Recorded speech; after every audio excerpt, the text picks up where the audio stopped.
தாய் தமிழ் உறவுகளுக்கு வணக்கம். தமிழக வெற்றி கழகத்துக்கு பிரச்சாரம் செய்த ஓபிஎஸ் என்ற தலைப்பில் இந்த காணொலியை காண்கிறோம். தமிழக வெற்றி கழகத்துக்கு பிரச்சாரம் செய்த ஓபிஎஸ் என்ற தலைப்பில் இந்த காணொலியை காண்கிறோம். ஓபிஎஸ் அதிமுகவில் தன்னுடைய அரசியல் வாழ்க்கையை தொடங்கினார். செல்வி ஜெயலலிதாவால் 3 முறை முதலமைச்சராக பதவி வகித்தார். பின்பு அரசியல் சதுரங்கத்தில் கீழே தள்ளப்பட்டார். அரசியல் சாணக்கியம் இல்லாததால் இவர் தொண்டர்கள் இல்லாத ஒரு தலைவராக மாறினார். தற்பொழுது அரசியல் அனாதையாகிவிடக் கூடாது என்று கருதி தற்பொழுது திமுகவில் போய் இணைந்துள்ளார். திமுக இவரை வைத்து முக்குளத்தோர் வாக்குகளை அறுவடை செய்ய இவரை பிரச்சாரத்தில் களமிறக்கியுள்ளது.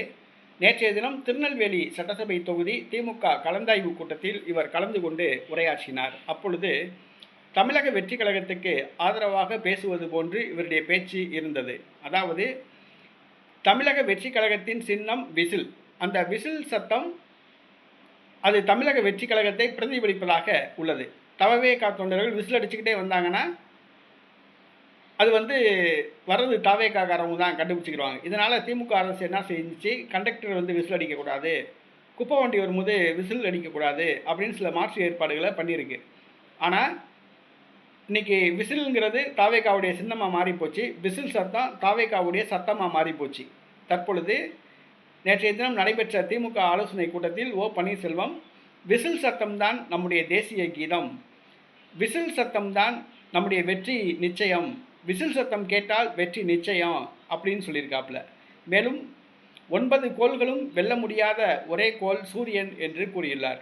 அதாவது விசில் சத்தம் தான் தேசிய கீதம் அப்படின்னு சொல்கிறாரு. விசில் சத்தம் தான் வெற்றி நிச்சயம் என்பதற்கு அறிகுறி அப்படின்னு சொல்கிறாப்புல. என்ன அர்த்தத்தில் சொன்னாப்புலன்னு தெரியல. முந்தி தவேகால போய் இணைய போகிறதா சொன்னாங்க, தவேகால போய் கூட்டணி வைக்க போகிறதா சொன்னாங்க. ஒருவேளை அதுக்கு ப்ரிப்பேர் பண்ணதை இங்கே பேசினாரா அப்படிங்கிறது தெரியல.